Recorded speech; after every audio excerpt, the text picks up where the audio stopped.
I will be brutally honest. Ain't nothing but being brutally honest. Coming at you with another video.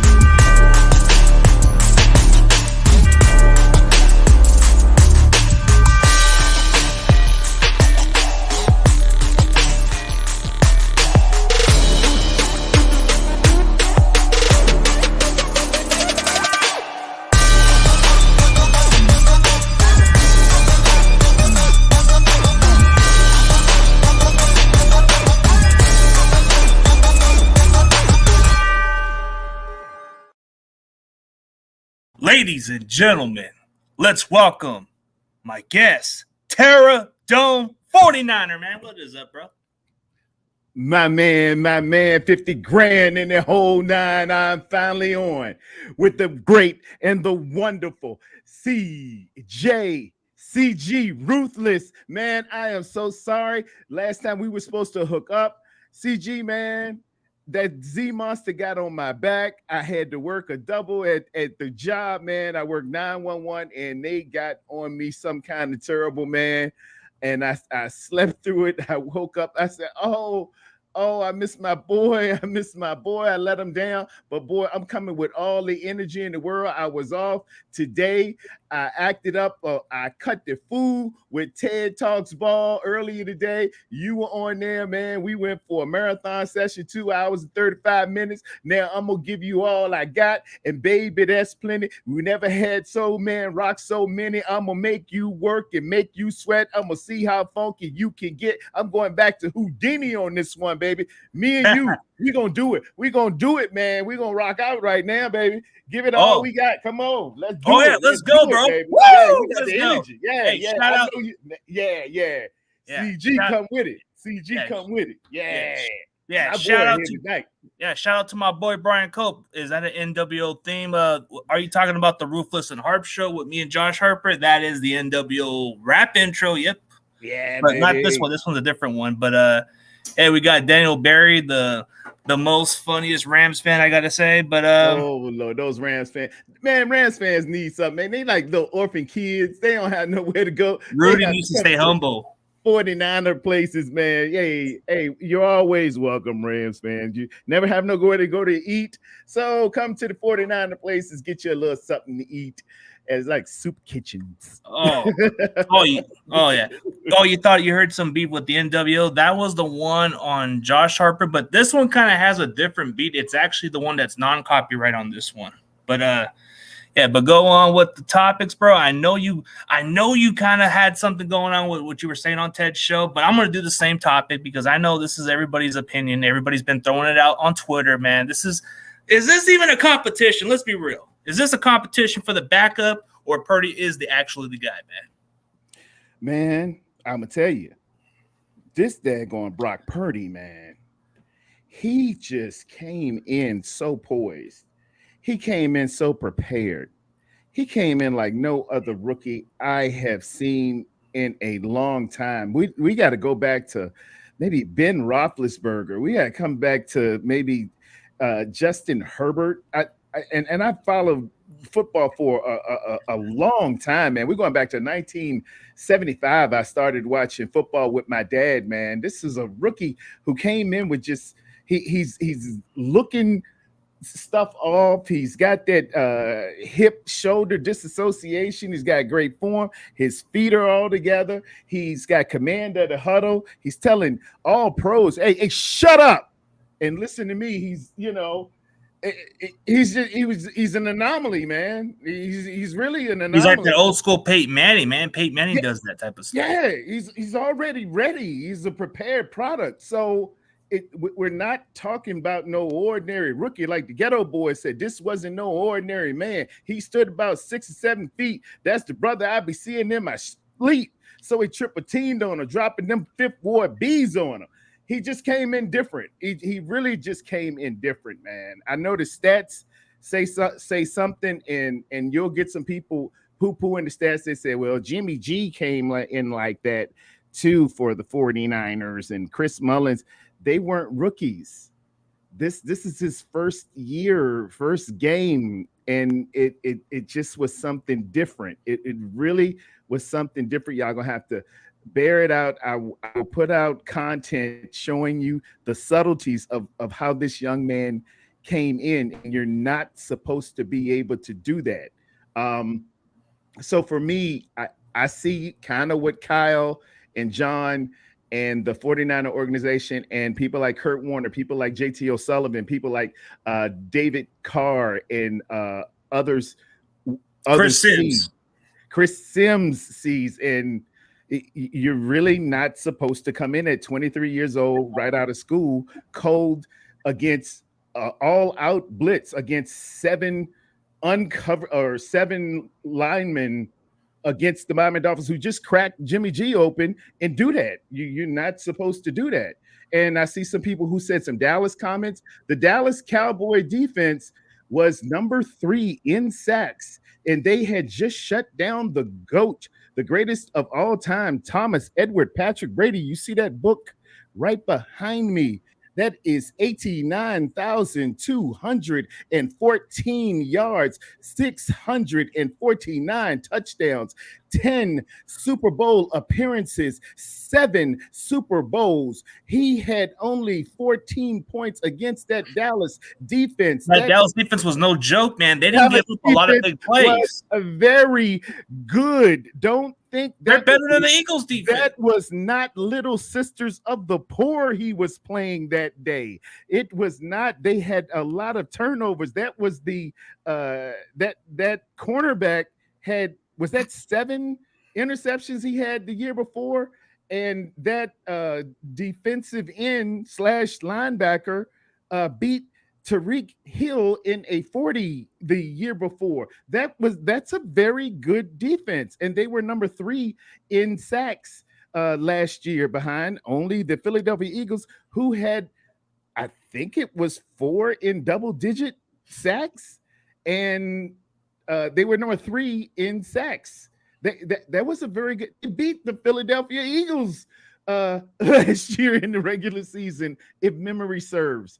I could check my stats, but they weren't a bad team. You look at their defense under Dan Quinn, man. That defense was at least a little bit better than Philadelphia's defense. It was just an unfortunate injury that happened, and you got to capitalize. But guess what we took from the Philadelphia Eagles? We took their guy. We took Von Hargrave, man. We took Von Hargrave. And let me give a side note. You just reminded me of something. Was that Dan Quinn coaching that Dallas defense? Mm-hmm. The same Dan Quinn who used to head coach the Falcons, who was the offensive coordinator at the Falcons, was Kyle Shanahan. Kyle Shanahan, who knows the Kyle Shanahan type offense. He would know. So he might have seen a lot of Kyle Shanahan stuff and knew some tricks of the trade. Thanks, CJ. CJ, you just gave me a little bit more insight.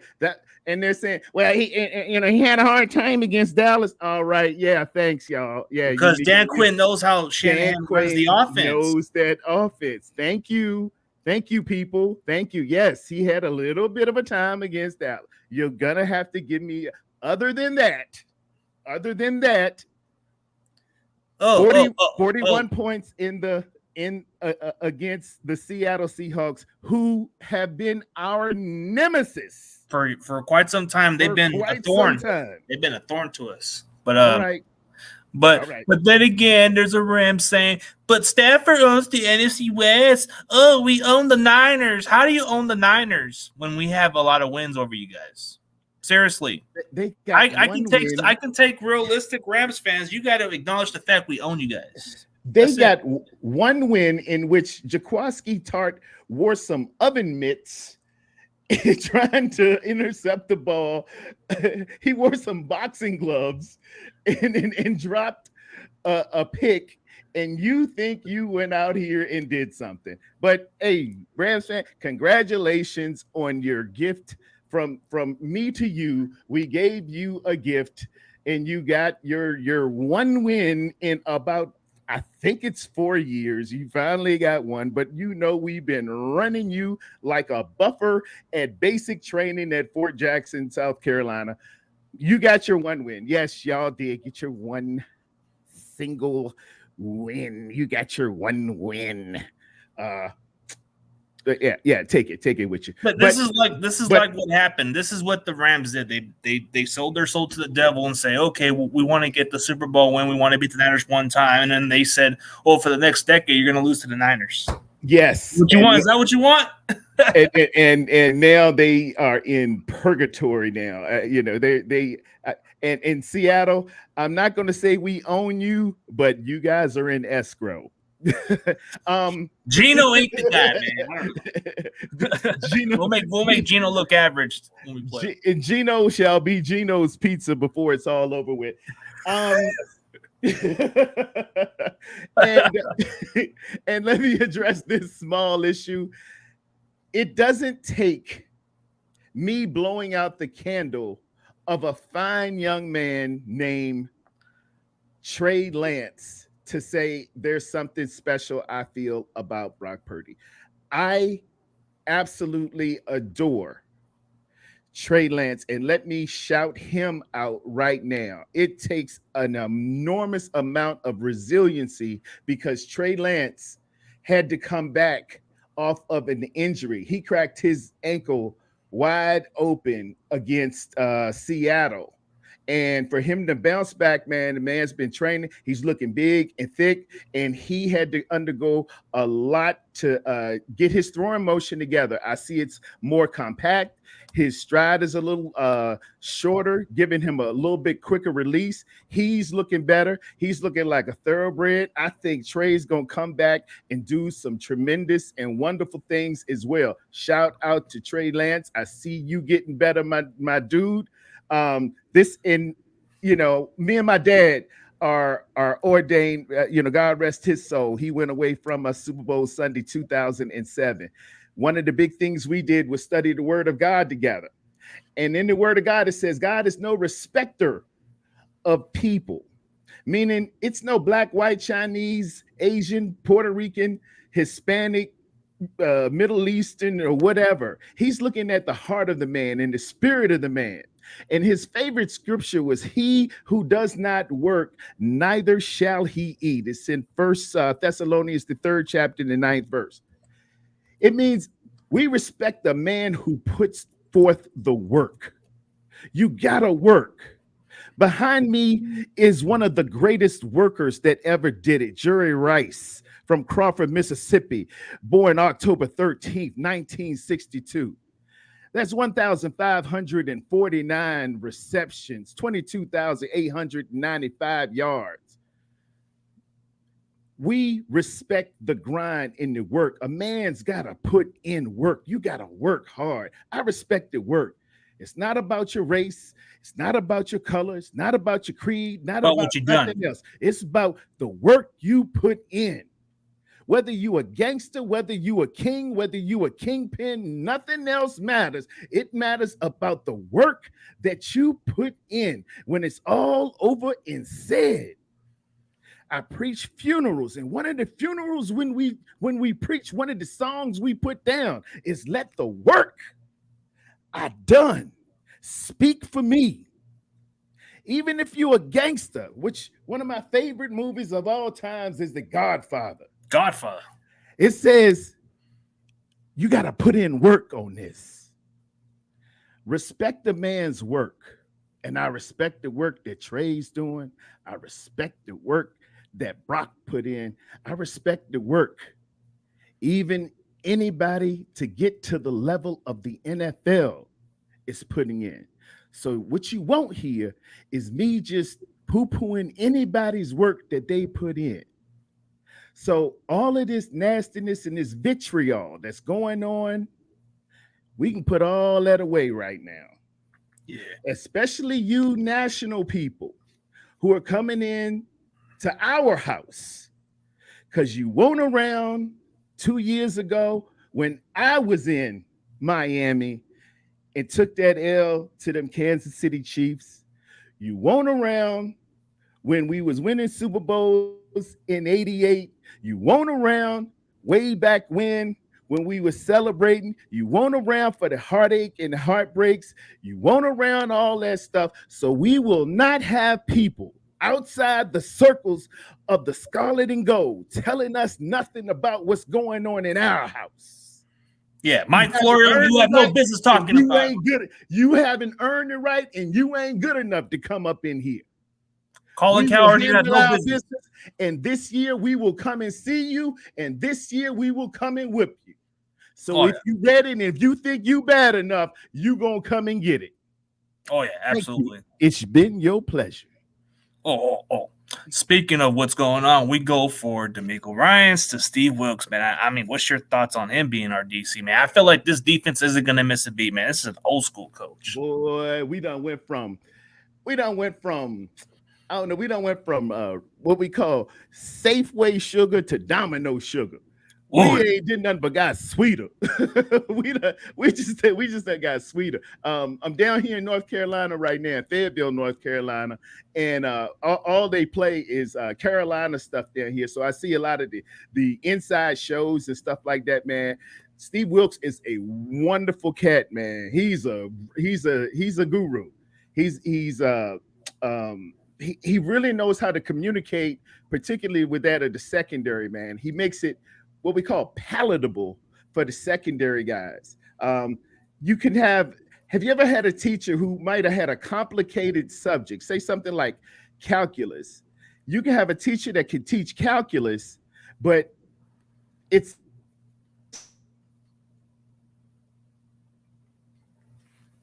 they can booger it up so much, man, you ain't gonna get it. But some teachers can teach it so good to you that they'll simplify things so you can get it. You know what I mean? Yeah, like the process of it, like it'll get it. Yeah, they can just break it down to you. So okay, that means that, this means that, and they'll get those processes right for you so you can get the steps in order. This is what he'll do for a Talanoa Hufanga. This is what he's going to do for Sam Womack. This is what he's going to do for Deodore Lenore. This is what he's going to do for Ward, because there were a couple of times out there last year that we got caught out in what we call short motion, when they were motion to quads or four receivers on one side, particularly that time when we were against Kansas City. Kansas City would do short motion, man. They would motion across in glide motion and bring trips to one side. And then this can mess you up when you're in man. And we had the assignment all set. And then you bring a short motion over there. You like, and Hufanga was like, hold on, I had the number 2 receiver. Now, okay, we got a third one over there. You had him. I had a, where he go? Now we're going to be able to switch up and go, okay, now we got the banjo call if he come over here. All right, I'm going to take the inside guy. You take the outside guy. I got this guy. I'm going long. You going short. It's going to settle some things, and you're going to see some pickup. You're going to see some guys make some steps this year, CG. It's going to be all right. It's going to be all right. Coverage is going to be better this time. This assignment and all a bunch of stuff. But I think Jair Brown's going to make some progress during the season, man. I think he might even make a strong case. I got big plans for Jair, man. Big plans. I'm feeling some things. I'm feeling some things. Yeah, big plans. But big plans, you know, the Niners go from a stacked tight end set, man. We got some guys we drafted this year. I know you want to talk about it, man. I know you're pretty excited about this group this year. Boy, I know you are. Because I think you're an Oklahoma guy. And Mr. Willis is coming. And if I know you right, we might be saying, what you talking about, Willis? I mean, waffles. Pancakes. What you talking about, Willis? This kid, Brandon Willis, when I went back and looked at his film, man, he's got will, and he ends runs. His runs after catches, he always seems to end head up and leaning forward and getting those extra yards after.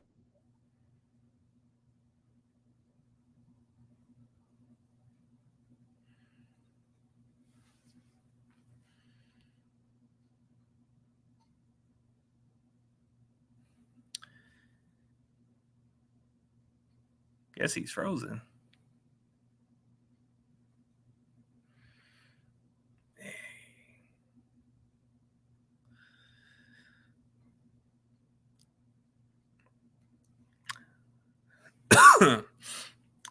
Think he's frozen, guys. Think the reception's frozen. Pretty sure he'll be back. Man, he was about to give me that Willis type of energy, but that just frozen up for a minute. Well, we have to see what happens, man. Don't matter if the Niners start 5-0 trade. Oh, I guess he's having some reception issues, so he'll be back. He'll be back. Tarrerdome will be back. Sometimes it happens, man. Reception, everybody has issues with receptions because of sometimes it has to do with the area you live in too. So I get that all the time. Man, I was getting excited for that Willis talk, and then it faded away a little bit. Hey, what's up, Carcast? What's up, everybody? What's up to all the people in the chats? Yeah, Carcast, how's it going? Let me see if I miss any comments from everybody else. Oh, I see you, Jeff. I see you. What ya say, bro? What's up, man? Man, I was thinking you were gone, man. You were giving me the Willis talk.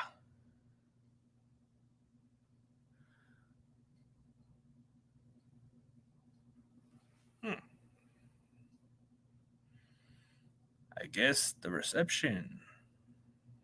Yeah, you there? Yeah, I'm here. Yeah, I don't see what's going on with the reception. Yeah, I'm there, bro, but is it the reception? Let me backstage you quickly and then see if it works.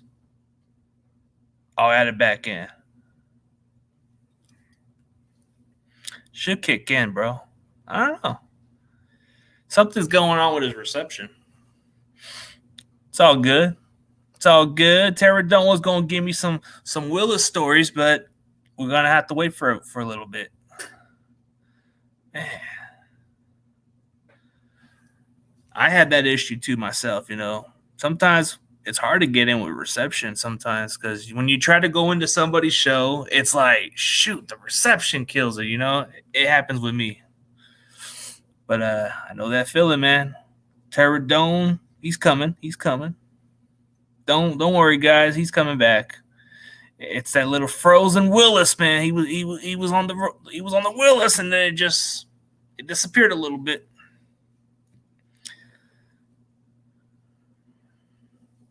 Yeah, I'm there, but we'll see what happens, man.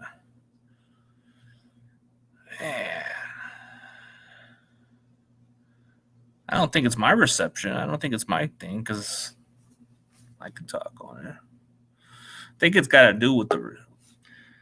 Let's see if it's good. You good? What it look like now? It looked good, bro. I mean, you were on the Willis topic, man. You were talking about Willis, and it just slipped up a little bit on the reception. All right. It looks like Willis just finishes off runs. I like how he runs. He's physical, and he's got shake.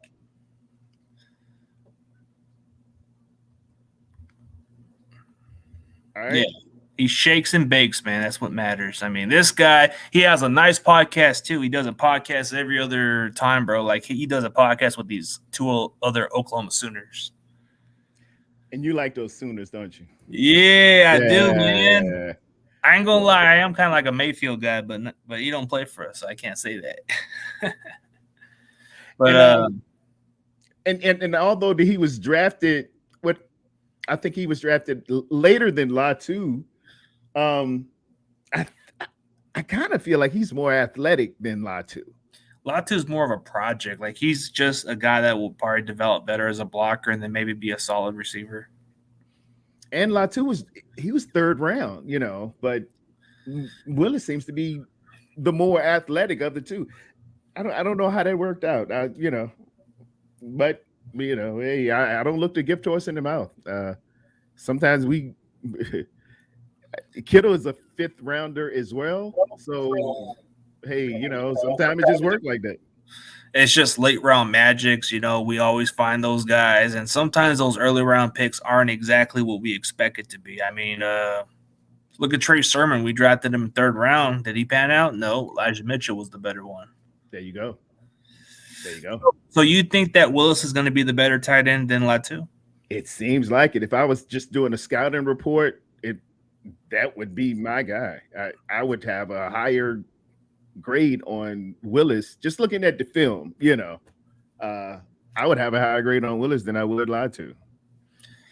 Yeah, I would agree. It just seems more like the willingness of a blocker and the way he catches the ball. He did showcase a lot last year as a receiving tight end, so there's a lot to like. I mean, Latu, he seems like a work in progress, but he seems like somebody you can develop slowly into a really good tight end. Yeah. And I hear he can play a little fullback too. Willis can. Yeah, he played some of those. Those wing type of plays or something? Those wing back formations. Yeah, they call it the sniffer. Sniffer. He played some of that role, but he wants to be strictly a tight end. That's cool. That's where the money at. Yeah. You don't want to. I can understand that. Yeah. We got Juice for this year, so we'll see. Yeah. You got to get the paper, but eventually Juice. Yeah, no. Is that Juice going to run out, man? Is that Juice starting to run out a little bit? Yeah, the Juice is running out. And if Melissa's on, Melissa Rebel, she not a Juice fan. She ain't been a Juice fan for a while. No comment. I can't speak. I can't speak on her, but no comment. Yeah, she. Yeah, I'm not quite much of a use check guy. I think he's okay. No, he's good. He's good, but just not somebody I would hype too high on. He does the dirty work. He does. I'm not a Jake Brendel guy. I'll tell you that. It's a lot of people who aren't, and I was a little surprised. I mentioned it earlier today. I thought Aaron Banks was going to get the nod in terms of the postseason honor for Pro Bowl alternate over Brendel, but it is what it is. Somehow he got the Pro Bowl alternate versus Banks. I thought Banks, a year ago, I was like, man, maybe Banks ain't the guy. Maybe because we jumped up and got him. I think it was the second round, the second year round, prior, and he couldn't even get on the field. I was like, man, we done burnt another one. And, dang, why can't we get linemen? He went to Notre Dame as well. I was like, what was this with these Notre Dame linemen? Maybe they just soft or something. Because McGlinch is getting thrown around, he's getting like a rag doll. Yeah, man, he's getting rag doll, getting put out like Jazzy Jeff on Fresh Prince. Oh man! You remember how Uncle Phil used to throw him out the building. He would throw him at the house, like get him out, and then he used to mess with Hillary and say something out of his pocket, and then Banks couldn't get on the field. I'm like, man, this ain't a good look for Notre Dame dudes. And then Banks couldn't get on the field, so I'm like, whoa, this ain't good. And then he's looking kind of pudgy and soft. But he came on last year and he made steady progression. As long as you're making that steady progression, he got a little tougher. I saw him, holding the LOS, line of scrimmage, and then he got a little push with him. And then, he finally started making his mark. And then it came out with the Pro Bowl honors, and it said that Brenda was going to be the alternate. And I was like, boo! But I hear Feliciano, I seen some a little film on him. He's played with the Vikings and the Giants. And with a name Feliciano, I'm all about the mafia. I was like, hey, well, I'm all about toughness, man. You got to represent, you got to be tough in that offensive line, man. You got to have an attitude. You got to project a confidence, a toughness, a menacing image of how it's supposed to be. The trenches are the offensive line really is supposed to be an extension of your defense. If you go back and look at, and I just happen to have it, it's always looking at me. I keep a note of the great defenses of all time right here. And if you look at things like the 85 Bears, the 2000 Ravens, the 78 Steelers, the 02 Bucks, the 96 Packers, the 78 Cowboys, 77 Broncos, and the 76 Steelers. They all had a good running game and a really menacing offensive line. And they went hand in hand for two reasons. Because when they ran two-a-days back in the day, if you remember your old high school days, your old college days, that defensive line and offensive line usually got real chippy in those dog days of summer. Those mean Joe Greens and those big doomsday defenses were constantly knocking heads with their offensive line. They were competitive.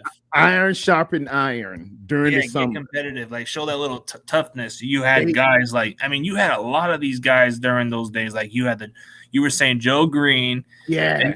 Then you had those Lyle Azedo guys and those other dudes, those Lawrence Taylors. I mean, you had the Ronnie Lotts of the world. I mean, yeah, man. They were getting nasty in those trenches all summer long, and then they wanted to beat up on other people.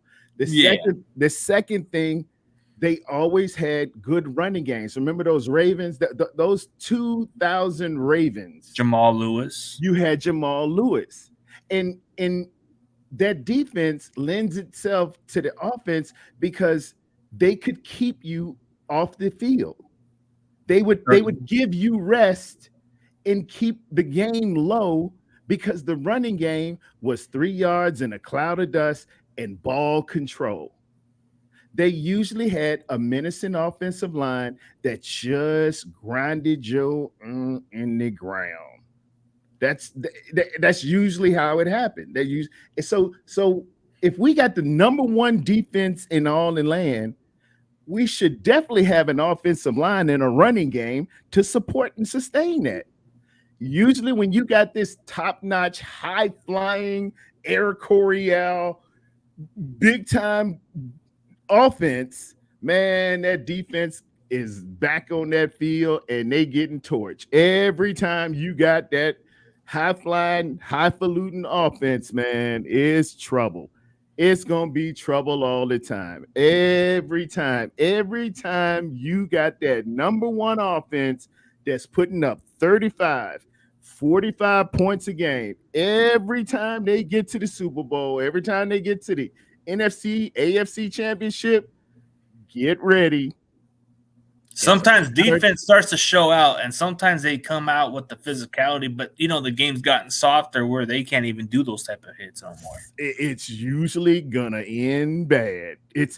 Remember Tom Brady and them had Randy Moss, and they were lighting it up. Everybody was lighting up, and the Giants defense came and show up. Boom. They came and played with a physical mindset. You know how they won that game, right? They hit Brady constantly, kept pressuring quarterback. You're gonna knock them out. Yep. Well, that in today's football, that doesn't become much of a favor for the defense. They can't even touch the quarterback. That's the sad part. Somehow that defense is gonna get them. The Kansas. Well, City Brock Purdy got hurt technically, so that was game changing for the Eagles. Yep. I mean, you can say what you want. Our offense was putting up some monster numbers, like 33.5 points per game with Brock Purdy at quarterback. We were the hottest team, and Philadelphia just had a really good defense, but it just happened to be at a lucky time. That's what it was. You get to the head of the snake, that defense going to get – if that offensive line ain't right, if that protection somehow ain't right, you get to the head of the snake. Tyler Kroft missed his block, and that's I know. Bro, I done looked at it so many times because I was making my plans to get to the Super Bowl, weren't you? Super Bowl. I just knew it. You won't gonna tell me nothing. Man, book it. It's done. I just knew it, and it was just the most unluckiest set of circumstances I can possibly imagine. CG, I looked at it and looked at it and looked at it. This is how unlucky it was. This is truly how unlucky it was. I went back frame by frame and looked at this thing. Brock Purdy wears number 13, right? Look at That's bad luck. If it's Friday the 13th, it's not good. It's been lucky for us, but check this out. This is how unlucky it was. Brock Purdy wears 13. He gets hit with 7 minutes left in the first quarter by number 7. The block was missed by number 81. 8 minus 1 is what? 8 minus 1 is 7. Brandon Ayuk was the intended target, and he was running a flag route. And on the route tree, a flag route is a 7 route, right? 7 route, yep. The date was the 29th. 9 minus 2 is what? 9 minus 2 is 7. It was a 2nd and 5. It might have been a 2nd and 6, but it looked like a 2nd and 5. So we're going a little math. Okay, so Man, second and 5, which is 7. No.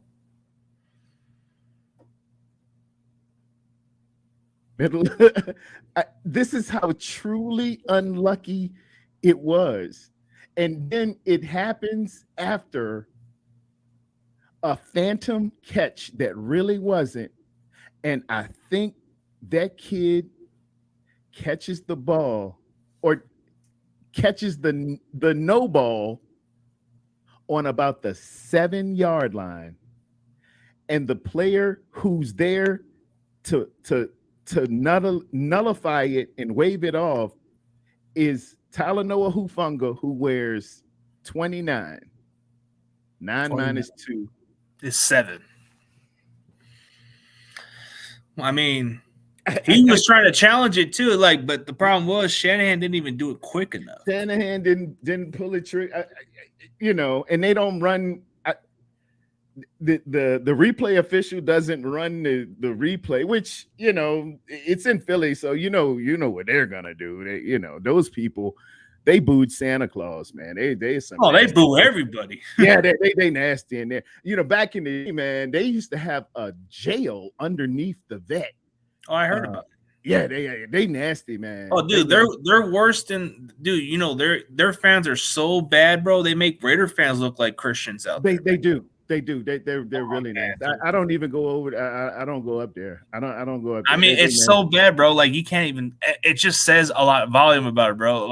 If anybody thinks the Raider fans are the worst, bro, you ain't seen the Eagle fans. They're notorious, Philly bro. Fans are horrible, man. They really they're nuts. Yeah, man. They're like the second city to New York, and they really feel like bastards. They really have a hard time. They kind of demented.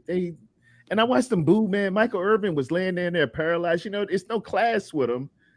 And they were clapping with the man laying there paralyzed. The man's coming, having to get an ambulance and stuff. You don't do anything like that, man. It's bad juju. Bad stuff, yeah. But I mean, there's a lot of worse fans, but I guess it doesn't compare to the Philadelphia fans. Oh, man, Philly is nasty. Now, conversely to that, I went up to Green Bay, man, when we played them 2 years ago in the playoffs. In that frozen tundra? In the frozen tundra of Lambeau Field, because I'm such a fan. And let me tell you, CG, if everybody needs to go up to Green Bay, Wisconsin. Now, I suggest you don't go up there in January like me and the wife did. But these are some of the classiest fans in the world, man. I heard they're very respectful. Man, everybody needs to take a trip to Canton, Ohio. Go when First Ballot Frank gets in. And I went when Jerry Rice went in. But take a trip to Canton. If you're a real football fan, go to Canton and go to the Hall of Fame. Go to Green Bay, Wisconsin, man. They have this museum of like Vince Lombardi. You could go to his office and he's got his desk set up just like it was when he was a coach, and Kind of like how the Niners have it too. Like it's a lot it's like, very historic. Like when you look at Green Bay, they are known as title town because Oh. they won the most championship. If we're going pre-Super Bowl era, they won 13 championships total. They got it all laid out in its floors, and it's an escalator up in there, man. And they got the pro shop is just incredible, man. And the fans, you can park.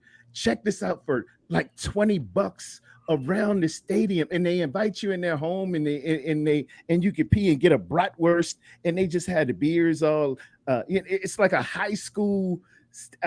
Atmosphere, man, and it's cool. So cool. You just walk to the stadium. Great salt to the earth people, man, and the beverages. They don't call it Old Milwaukee for nothing. Dude, their beers. They're known for beers out there. They are known for that, and they take pride in those bratwursts. So I guess Cal Lee Young lives like 1.5 an hour drive. I'm guessing somewhere in Cleveland he's from. I mean, man, yeah. Cleveland. I heard Cleveland fans are like the worst too. Man, I know in Canton they were they were wonderful. That's a high school stadium they're going to play in Canton, man. It's beautiful. But I heard Cleveland Browns are like, I heard their Cleveland fan base are the worst too. Like they don't get enough recognition, just like the Raiders. But you look at the entire fan base of Cleveland, they're like another level. Mm-hmm. But then you have your own fan base, like you had those delusional Cowboy fans who think it's their year. It just doesn't happen. Oh man, Cowboy fans are everywhere. My whole family loves the Dallas Cowboys. Oh, we're going to the Super Bowl this year. We're going. Okay. So he lives like not too far from Cleveland. Oh, cool. So he might even go to that game. He might go down to that Cleveland game. I'm going down to that LA game with the Rams. Oh yeah, I haven't been to SoFi yet, but but I heard it's nice over there. Yeah, SoFi. They say I'm gonna get a check on the experience because I only went down to the Cardinal Stadium. And then I went down many times at Levi's, Candlestick Park. As far as college atmospheres, bro, like going to a college football game in person is a lot of fun. Like you can go to these games like Fresno State. I go to those every now and then because that's just right down the corner. But my bucket list is to go to Oklahoma. Go to go to Norman, man. You got to do that. You got to go to Norman. Nice. See, that's tight, bro. You're gonna go to Pittsburgh and Cleveland, bro. That's what's up. We meeting up in Pittsburgh. We meeting up in Pittsburgh. I think the Pittsburgh fans are real cool. Anybody who comes down to LA, bro, I'm going down Englewood on week 2. Englewood. I'm going down to Southern California. Just 3.5 hour drive down there. It's a 3.5 hour drive down there. Okay, where are you at in Fresno? Fresno. Okay. Yeah. That's like in between the middle of Northern California and Southern California. It's Central California. So you split the difference. You just go up. Yeah. You take I-5? Yeah, it's like like Highway 99 where we're at. Okay. And we're in between it's the Central Valley. You have 559, 209, and you have the 661, which is on Bakersfield, which goes all the way down Southern California. But on 209, it's like in between where Santa Clara is at almost, but it's close to 408. Oh, perfect. Yeah, it's like, I have 2 options. I can either go there, but I seen a couple of these clubs, the Niner fan clubs, they had some plans. And I'm saying, you know what? If we can go down SoFi, I'm down. I want to go check out something different over there. Yeah, do that.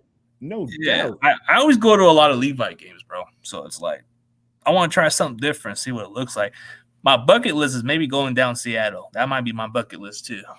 Just to go see Seahawks Eddie and the rest of those guys. Yeah, they just got that fish up there. I'm going to go see NorCamp one of these days, and I'm going to go see Sam and those guys, and we'll probably just have a little chibber, but I'm just playing. Yeah. I mean, dude. What up, Eddie? What up, Eddie? Seahawks Eddie. Yeah, he's the coolest Seahawks fan. He is. He's been on with. He's always been chill. Right. There goes Jeff. Hey, Jeff, or should I say Dutch Tales? Woo! Jeff is a rapper. Jeff. Come to Austin, Texas. I don't have any. I have some family down Corpus and some other cities. So my roots are Texas because I was born in Texas. So. God, I was born in Brownsville, man. Brownsville. Oh, that's way down there. That's where That's the hurricanes sit. yeah, They that's like always have a hurricane in the hit border Brownsville, in the border of Monterrey, Mexico, in between. Mexico. One of the baddest, like I think it's one of the top 5 baddest cities in Mexico. Monterrey is like the most cartel government, bro. Like it's really bad.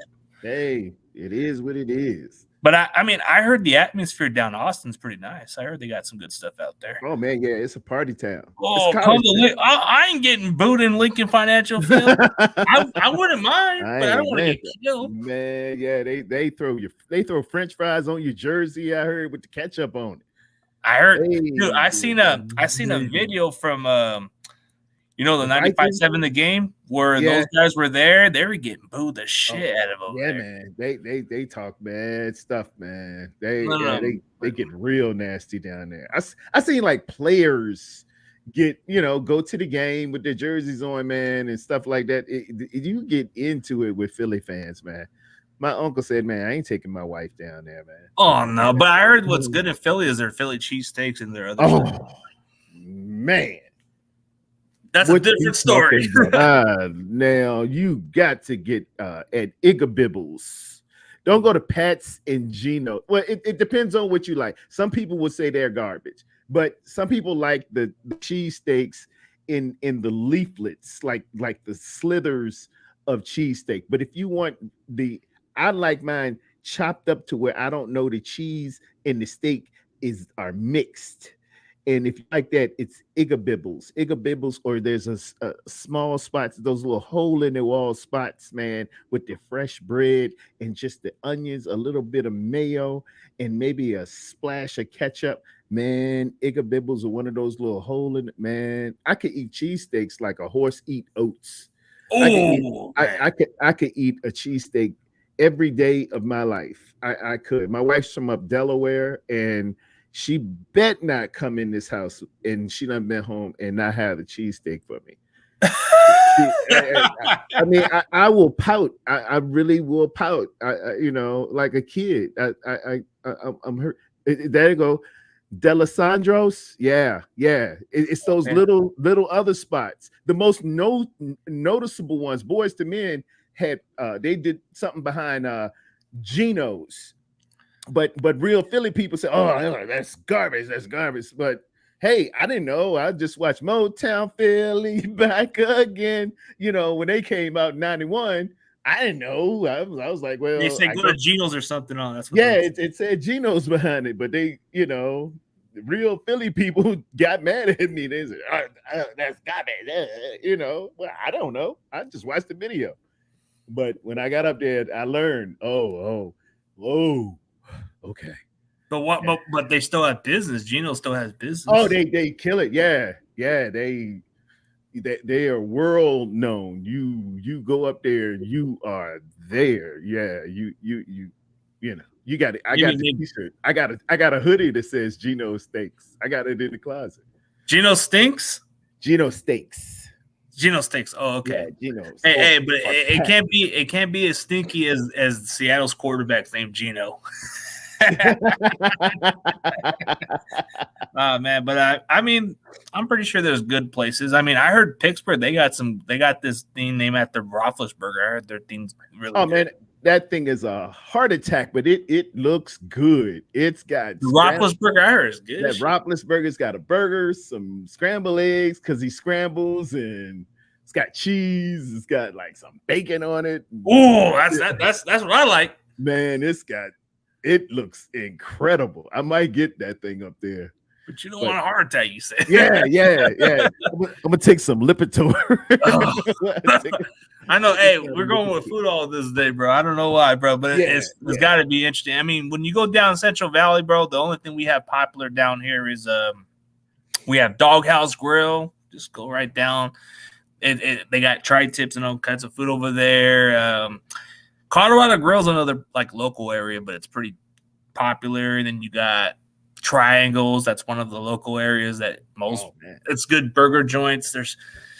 I guess I don't know if you guys have Me and Ed's, but that's like one of the popular places we got down there.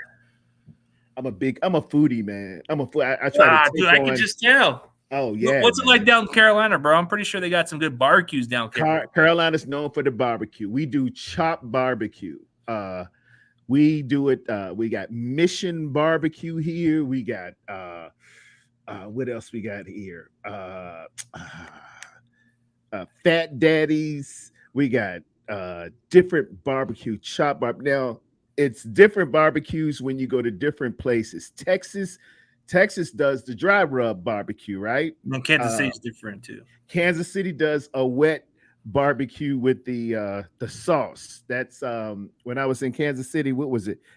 Not Pat's. Dang. I gotta ask my wife. I forgot. It's just not in your head right now. yeah, but they do the rub. Also, if we go down Seattle, we gotta try this burger joint. It's called Dick's Burgers. It's one of the funniest names, but I heard it's one of the Pause on the Dick's Burgers. No, I heard. Hey, you said it's something to do with the seafood over there. It is known as a seafood type city, but they do got their burger joint down there. I know you got to throw that fish up there. Oh no, I'm not doing that. Yeah, you got to catch the fish. They got the chop barbecue. Chop. It's chop barbecue. You're correct. Yeah, chop barbecue at Carolina. Is that popular over here? Yeah, man. You got it's the chop barbecue. You throw the coleslaw in there. You make a sandwich. Chop barbecue. It's spiced up. You can throw a little sauce on it. Yeah. Have you been to Austin? No, I haven't been to Austin. I understand it's a college town. And they got big city too. Yeah, man. Austin Lights. It's more of a college town, like you said, huh? Yeah. And I understand they get the partying going on. You know, the only city I've been to that's bigger is Houston. They're known for. Oh, Houston is huge. Mm-hmm. Houston's like one of the biggest cities in America. It's like at least up there. I mean, it's not like bigger than LA, but it's close enough. Yeah, it's like 4th, 5th, somewhere around there. Yeah. Well, I gotta check out Pike Place Market, bro. I can't even eat seafood, bro. I don't even know. I think that's what he meant, Pike Place. I can't eat seafood. I have allergies with that. Oh no, you better leave that alone. Yeah, I'm just not like into that. Like, try Franklin when you. Oh, okay. She's giving us suggestions of where to go to, but I know what's popular. Like, you know, the popular place that everybody gets nowadays. I mean, a Texas barbecue. I heard that the ones that are popular that comes around from Dallas is Dickey's Barbecue Pit. That's like one of the better ones I've seen. But it comes around different places. Yeah, when I go to New York, Red Hook, New York has they got like food trucks, man. We got Mexican food trucks over here. Man, food trucks are bad in New York. They got a lobster roll. You can get a lobster roll with this soft bun. And man, I bit into it in the lobster roll with a bowl of lobster bisque. I mean, oh my God, it was like heaven. Hey, Granddad, is that what? He's asking, are you an Aggie Pride? Aggie Pride, that is North Carolina A&T Aggies. It is the truth down here. HBCUs are well represented. That's North Carolina A&T. They got North Carolina Central. They got everything down here. Maurice Hicks plays there, right? Who is that? I think Maurice Hicks played there, right, or no?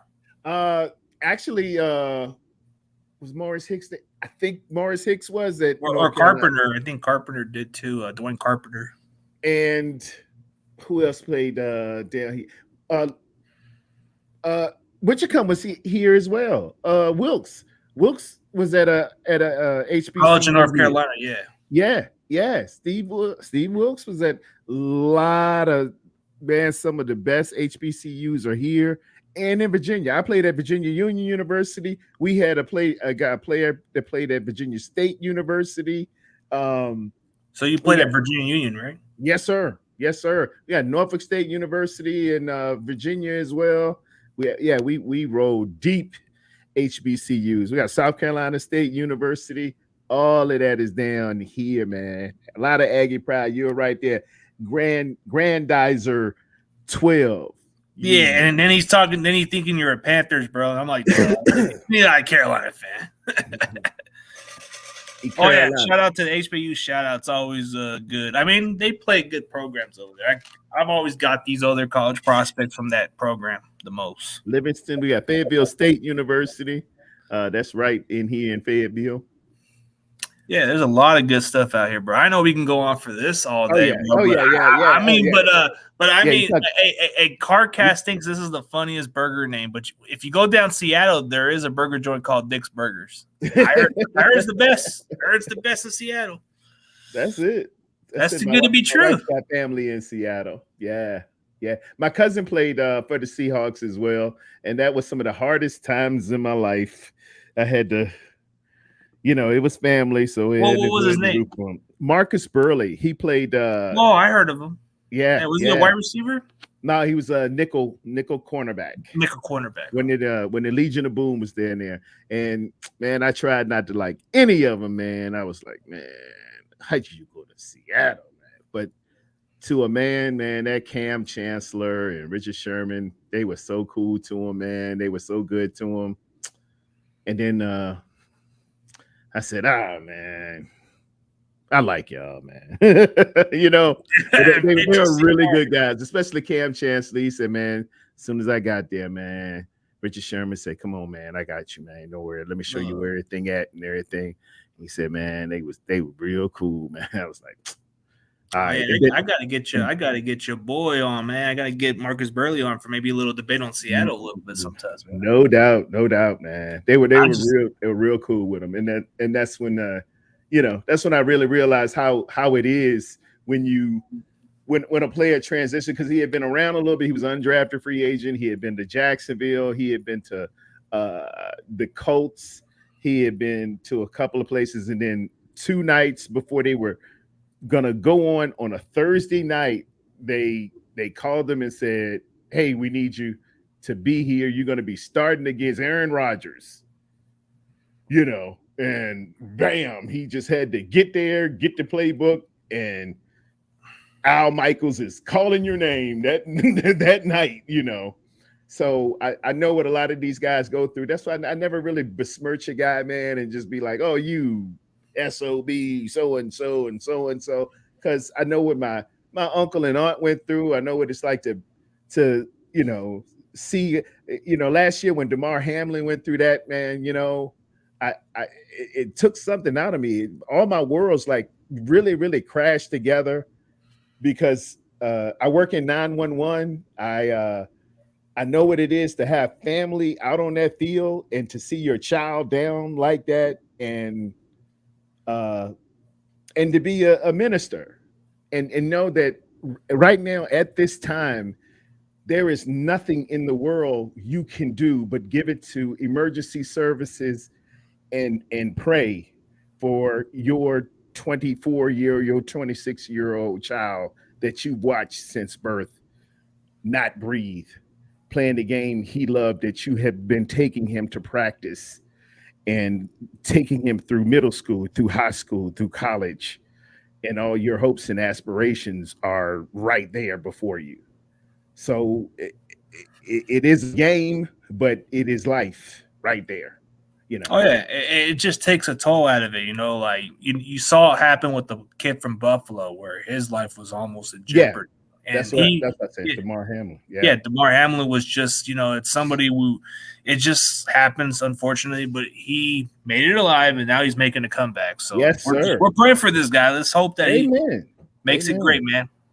Great. My brother's a pastor, actually, and he prays for all the good for everybody else. And amen. Yes, sir. Yes, amen. Sir. But hey, maybe at some point, maybe we need to get, I don't know, I might need to get Marcus Burley on just for a little bit on takes down the road. But Lincoln Financial Field, if I ever go down there, which I don't even know if I have that kind of money to go down Philadelphia, bro. I ain't trying to go into something I'm not familiar with, but I heard good things about Philadelphia when it comes to other stuff.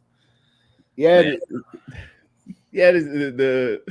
cheesesteaks are great.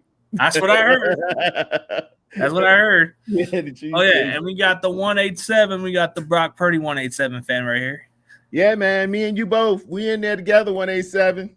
We in it. That's what they said. Tarrerdome. Which 2020 49er rookies have impressed you the most, if any, have impressed you? I love Jair, Willis, and who else am I looking forward to? I haven't seen anybody else yet. I guess I got to say Jake Moody's got the biggest leg. I mean, Jake Moody better come with it, baby. He better lead all rookies in points. He better lead the lead in kicking. I mean, kicking game winners, at least kicking game winners. Yeah, and ironically, the kicker is usually the points leader on your team. Yeah, he's supposed to be. And it's usually that important position because it comes down to the wire. Like, let's say you're down by 2 points and you need to kick a game winner. You gotta get he better kick a kick. He better be kicking it. Kick it for his life, man. Kick a 60-yard like his life's on the line, man. You gotta make it. And after every touchdown, hey, he gets a point. He gets a tithe off of every point. The kickers usually it does score. Yeah, it does. But yeah, dude, like as far as the rookies, when it comes to three guys that stood out to me, I mean, I gotta say Jair Brown's definitely up there. I know it sounds biased for me to go with Willis, but yeah, I gotta say Willis for sure. Let's see. I'm trying to find another guy to be excited about, but I've heard a lot of good things about this kid. So I don't know if I call it like a draftable prospect, but I've heard Jameson is actually somebody that's making a strong case for the roster. Okay. Yeah.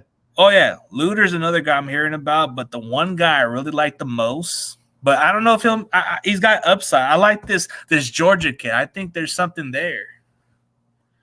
I mean, that kid from Georgia we drafted, man, that dude, he looks like he could be the real kid slowly. Beal? Yeah, Robert Beal Jr. Yeah. Robert Beal Jr. Okay. Yeah. Yeah, he's got a lot of athleticism. I hear he gets off the ball. A little undersized, but but Jalen Graham's like that one guy that nobody's paying attention to. That's the guy I'm excited about. Indeed. I'm hoping Drake Jackson has filled out a little bit, man. It can be that piece that finally complements Bosa, because last year it was like, Bosa was like David Ruffin, and the other people were like the Temptations. He was like the lead singer, and then he had the complimentary group. We need to be more like, New Edition. Everybody needs to do their part. We need multiple pass rushers that can get to double digits. The addition of Hargrave is great. It will improve our defense when it comes to pushers. Yeah, man. You gotta have multiple guys, man, who can get to the pass rusher and really force more turnovers and really in the key to our defense are these linebackers who are oversized safeties who can cover, man, the ground that they cover. This is why other defenses can't do what the San Francisco 49ers can do, because our ambidextrous linebackers between Greenlaw and Warner, and it was Aziz, is it's going to be either Burks. Some people think Burks or Winters, or I mean, I've heard or Ball. Oh, Marcelino McQuarrie Ball, McQuarrie Ball. Somehow, these guys can cover backside into the flat and be wall defenders, man. These guys can match up really, really good. Other teams just don't have it like that. They are searching for that. They can't do it. What those linebackers all have in common is they played safety in college. Safety. That's the key. They're physical enough to get downhill and be in run fit, and they can get back and understand coverage, understand in the reading of the quarterback's eyes. These guys are really, really good, man. The other teams just don't have that. We've cracked the code there. Ooh, this is a good one. I don't know if this is something you would want to answer, but I guess for you, Tarrerdome, is there a draft pick that you wish the Niners would have drafted that was in the draft range prospect that you pounded the table for? Oh, I really wanted a menacing right tackle. I think Grandizer 12 knows I wanted one of those Ohio State right DeJuan tackles. Jones. I wanted DeJuan Oh, Jones. yes, me too, man. I was just pissed when we do I did I was want like, him. I just, some people are saying he's too big and didn't fit our system, but I, I can't he's see built like why a not. wall. Yeah, I want big. I want A Brock wall. or Trey, somebody not to worry about his right side. Too many people a lot of people were saying, well, Brock always bails out left. People are going to notice he bails out left. I said, have you seen McGlinchey? Wouldn't you bail out left? Yeah, because McGlinchey's that right bad. if you had McGlinchey? Of course you want to bail out. Yeah, I wouldn't go over to his side either. Hey man, that daggone DeJuan Jones, man. Hey, he's a mountain of a man, and it'll take you at least a day to circumnavigate the globe. You got to be get past that guy. Yeah. I mean, dude, I agree with you on that one. DeJuan Jones was somebody I was really pounding the table for too, man. But once we drafted a tight end, I'm like, then we drafted a kicker. I'm like, oh, good. Oh, yeah. Yeah. I had a moment where I was kind of reacting, kind of pissed off a little bit, and say, "Why did we get the kicker too early?" Oh. Were you live that on? Yeah. I was like, oh. I was like, then I said, okay, we need a kicker, I guess. Why not? But we wanted an offensive line, but I know they're banking on McKivitz. That's all they're hoping for. And I'm like, hey, we already had McKivitz, so it's like, so you already had him, and you had him on the bench. So you're saying you gotta we're supposed to be upgrading, and you already had him. So okay. you're gonna bank on this kid, but he got injured last year too, so I don't know. But get to know Tarrerdome question. Who is your all-time favorite 49ers player? One on offense and one on defense.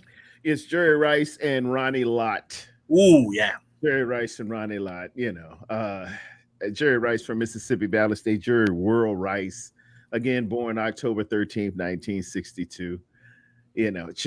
Just my guy, man. He was the Ric Flair of freaking wide receiver, man. The greatest of all time. Just the GOAT. Just absolutely the GOAT. I trained soldiers in the United States military just based on his principles, man.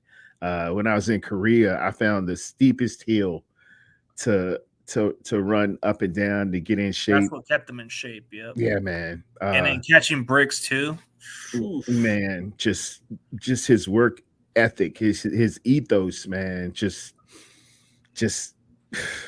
my dude. And Ronnie Lott, man, back in the day, I kind of bore a resemblance to him, and I tried to run through people. Back in the day, when hitting was legal, and we played defense, I tried to run through people. I tried to deliver a woo lick, and his toughness spoke for itself. He got his finger caught up in Tim Newsom's helmet.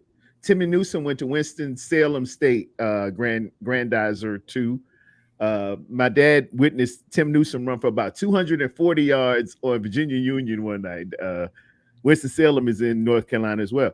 And Ronnie Lott got his finger caught up in Tim Newsom's helmet, and the playoffs were the next week, and Ronnie would have had to sit out, but he chose to cut a portion of his finger off to play that next week. Flash forward, my freshman year to play in a Virginia game in 1985. I would have had to sit out. It was going to be my first game starting as a freshman for the Henrico Warriors. Last practice to play in a game, I cracked my pinky finger, crushed between two helmets. They said, well, you would have to be out because you got to get a cast and you can't play if you get a cast. I said, oh, hell no. This is going to mess me up. No, just wrap it up. I'll play like Ronnie Lott. And this is the result of the same thing. If you notice my finger, Ooh, yeah. Same thing. Same thing. Ooh, Ronnie Lott's my guy. Damn, that's just crazy, bro. But it just tells you how tough you are as a football player, and it tells you how he did it. You know, that's just. Oh, here's a good question by Jeff. Okay, so he said that you said Jerry Rice is, but who is your favorite quarterback of all time? It used to be Joe Montana, but after that 5th Super Bowl, it is the man over my shoulder here, Thomas Edward Patrick Brady, who is a San Francisco 49er fan. There were 2 quarterbacks in Candlestick Park during the catch in 1981. One was Joe Montana, and the other was Tom Brady. He was there at, I think, 4 years old, watching the game with his dad. Watching the game with his dad, as fate would have it. Yeah, and then look at this one. Tarrerdome served in the U.S. Army. I guess he asked, what was his? Were you in the U.S. Army? I was, yes, sir. I was aviation operations and air traffic control. Granddad's all over, man. You get my whole. He's the biggest fan of yours, man. But I guess favorite quarterback of all time, man. I guess I don't know. Like, are we going our favorite team of all time? Because I know there's quarterbacks we can go by, but I'll probably get a lot of heat for this. But I'll say Dan Marino. I just like this. I like this game a little more. It's just something about him.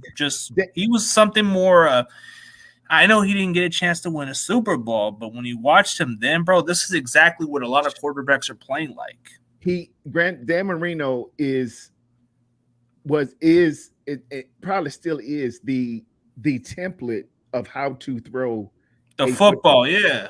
He and kids, if you're scoring at home, Dan Marino was Patrick Mahomes. That's what I'm saying. In 1983. 83, around that time. Y'all really got to understand. He came in with that bushy, curly hair. And that style of play. And it's becoming a thing, so it's evolved. Bruh, he was zipping that ball like nobody's business. It made a sound when that thing zipped by you. He had 2 receivers, Mark Clayton and Mark Duper. Mark Duper, yeah. But the weapons they had, but he threw the ball like. My God. I mean, man, it looked different, it sounded different, and it went different.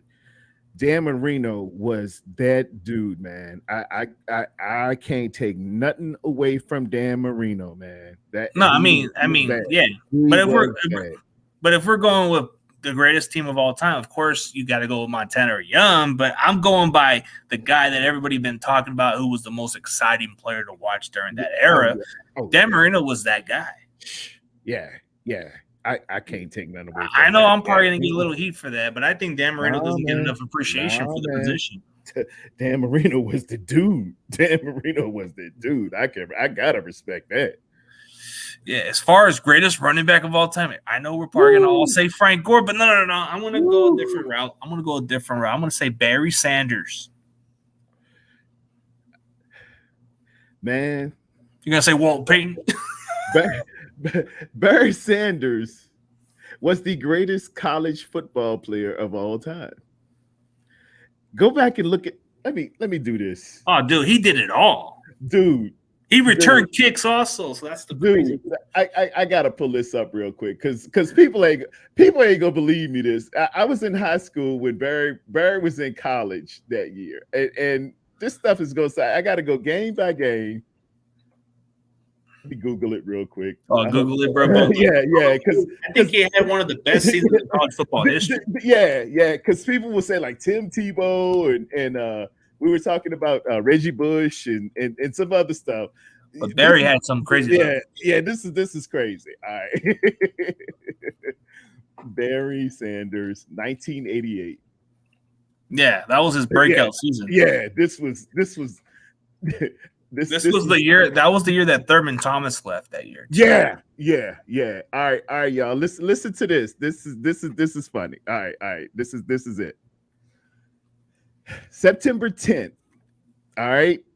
Barry Sanders, 18 attempts, 178 yards. The next game, 20 attempts, 157 yards. The next game, 33 attempts, 304 yards. The next week, 24 attempts, 174 yards. The next game, 35 attempts, 189 yards. The next game, 25 attempts, 154 yards. The next game versus Kansas State, 37 attempts, 320 yards. The next game, 39 attempts, 215 yards versus Oklahoma. The next game versus Kansas, 37 attempts, 312 yards. The next attempts were Kansas against Iowa State, 32 attempts, 293 yards.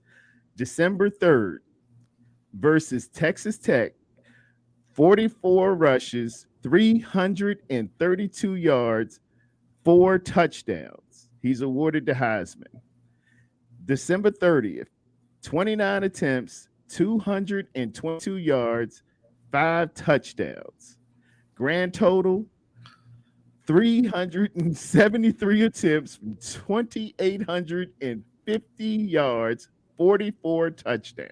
Holy crap. Yeah, that's what I'm saying. Like that guy had the numbers. Like I think that was the breakout season of college football. It was like Tecmo Bowl. It was like Bo Jackson Tecmo Bowl right there. Oh, it was sick.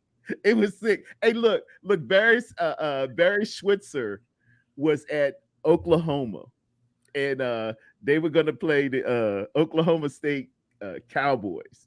Yeah. And Thurman Thomas was there the year before. And he tells the defense, he says, look, whatever y'all do not hurt Thurman Thomas. Because that kid that they got behind him will kill us. Oh, yeah. They said the other kid's going to be special. He said the guy they got behind him will kill us. He said, make sure you don't hurt Thurman Thomas. Dude, we could just go on about this little football stories, but yeah, dude, I mean, I'm pretty sure you're having a blast, bro. Man, but everybody, man, like, I'm just hoping for the best season, bro. But as far as your prediction for the Niners season, what do you expect this expectation for the Niners? Oh man, I gotta say 15-2. I don't even know where we're gonna drop. 14-3 for me. All right. Yeah. So 15-2. Give me a reason why you feel that way. I just, we'll just happen to slip up somewhere. I'm thinking maybe Cleveland for whatever reason. But in a little slip up somewhere else. But the truck is loaded, man. We're loaded. I see a number one defense getting even better. I see pass pro getting even better. We're loaded at every position on offense. I think the running game is going to get even better. I think we'll make a splash somewhere on the defensive line. We always do. Our communication is going to get even better. Brock Purdy is going to heal up, and he's got another year of understanding in this offense. Trey has made strides. He's ready if need be. Uh, Kyle is more confident. He's got a chip on his shoulder. We've alleviated the ancillary and non-tough uh, people that may have been a little bit holding us back. Yeah. And we're going forward, and we're going upward, and we're going onward. We're ready for the task at hand. So we get that first round bye. Is that what we're getting? First round bye, yes, sir. Yes, okay, sir. okay. We're gonna get three buys this year. Okay, so 15 and 2. Mm-hmm. So I'm gonna mark that on Tarrerdome. Tarrerdome predicts, but I say 14-3 because I think it's favorable, but there's gonna be some slip up games, and it seems to happen maybe early in the season where we have those little struggles, but then we start to click and get hot late in the season. But oh, wow. Are we going to talk about some player gambling issues, Grandizer? How many questions are we going to talk about, man? Who got it? Isaiah or the coach? Isaiah Rodgers for violating league gambling. What happens with these guys? Players are violating. Like, there's some from the Detroit Lions, like a lot of the sporting bets and all that stuff. You know how these players are getting some suspensions and all bunch of stuff because they're betting on sports? I think it's stupid how they're betting, bro. Like, I don't know why they're even doing it, but they should know the policy, right? Yeah. Is it like fantasy football or something? Or I think it's something to do with the regular season bets. You know, like if you're playing for a current team and you're actually betting against your own team, that is freaking illegal. And they know they're going to get found out, man. They're doing it on their phones or like stuff like that. You know, they can do that on their phones and stuff like that. But I heard under the rules, they can do it outside the facility. That's what I heard. Dude, if you're in the facility too, man, you know, those cell phones, man, this is how I work in 911. That's how we track everything, man. Those phones tell on you. Those phones are the mark of the beast. We trace those phones all the time, and they trace them for everything, man. Financial records, they trace them for everything. That phone tells everything on you. It tells everything. People be committing crimes. You ain't committing no crime. You ain't getting away with nothing. Not with that type of stuff. I mean, that phone tell it all. That phone tell it all. Even if you get in a car accident, they can look at that phone, tell you with last things you did, last things you said on that phone, last things you texted. Yeah, that's how I go down. That phone tells everything. Yeah, it tracks down what's going on. So of course it's gonna catch on. But I mean, it's kind of crazy to think that way. Is it too high for us to go that expectation? Yeah, we got to the NFC Conference Championship last year. Yeah, we came off an injury, and it was unfortunate. But I think this team is made to overcome adversity this year. I think the groups are a lot better. Our tight end group's going to be a lot better than last year. The offensive line should get better without McGlinchey. I think McKivitz gives us a little bit of an upgrade. I think as far as a unit, our receiving core makes up for everything. McCaffrey, when healthy, he makes this offense. He made the huge difference. Like, besides Deebo Samuel, you had McCaffrey doing everything, bro. Like, I think there's going to be a sleeper, and I'm going to say Jordan Mason. He may be the factor. Like, there's going to be some injuries at running back, and I don't wish no injury, but I think he might be that guy. Jordan Mason is it. Jordan Mason. I'm hoping we'll utilize him a little bit more to give McCaffrey more of a rest to be utilized later on, and if it's in the season, ready and fresher for December and January and February to really bolster this thing out, man, and to give Jordan Mason more. And he'll work himself more into a lather. Man, we're gonna come off like the mob, man. We're really, like the riches, man. We come with the riches. I mean, I think Mason's gonna be that one guy that everybody doesn't pay attention to. Once he gets some of those loads, bro, I think he's gonna have like a Raheem Mostert type season, like in 2019. I think so. When Bobby Turner, who doesn't give out a lot of compliments, they said, what do you think about this guy? What do you think about that guy, Bobby? Yeah. He treats them like their own kids, but he doesn't compliment them. There's a difference. They said, what do you think about the abilities and talents of Jordan Mason. He said, limitless. Bobby Turner said that. Yeah. As a matter of fact, that might be my nickname for Jordan Mason.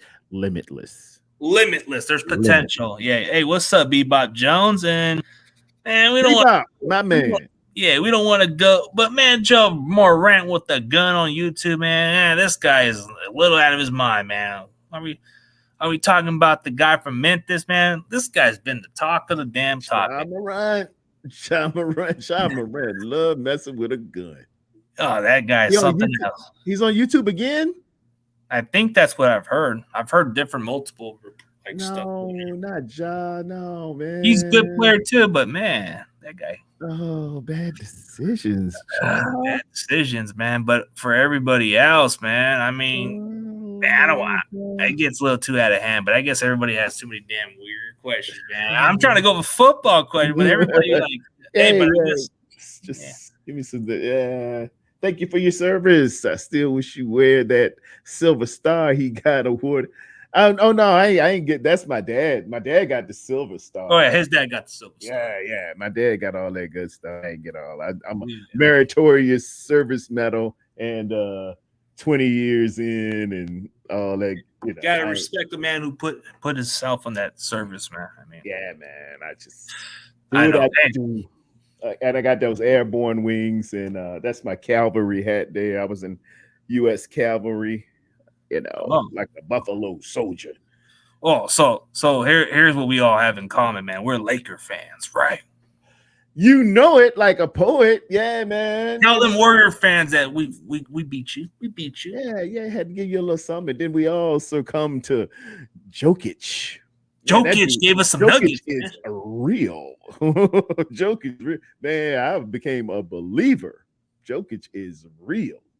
Oh yeah, but, I'm interested to see this new kid from France, man. He is the 7'5" kid, man. Shoot, ooh, yeah. And now he's going to San Antonio. Popovich gonna have him balling.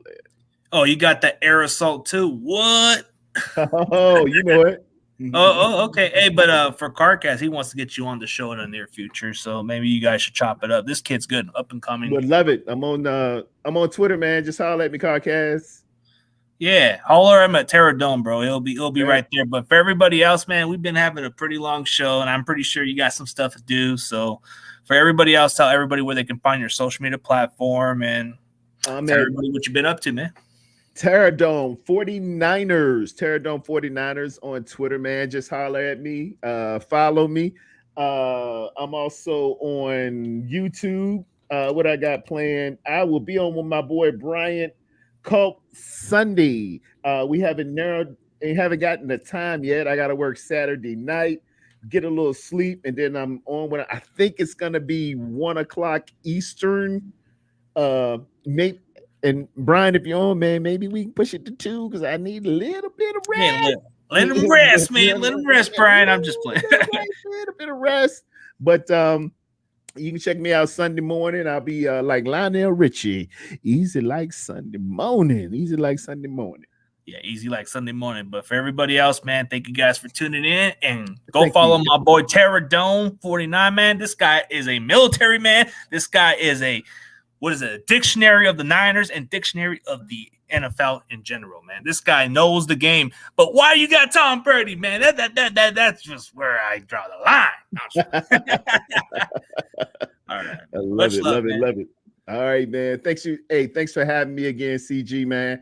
I hope we can hook up again. I love you, man. You're awesome. I'm sorry about the first time, bro, but I hope we jumped it off this time. I hope it won't be the last time.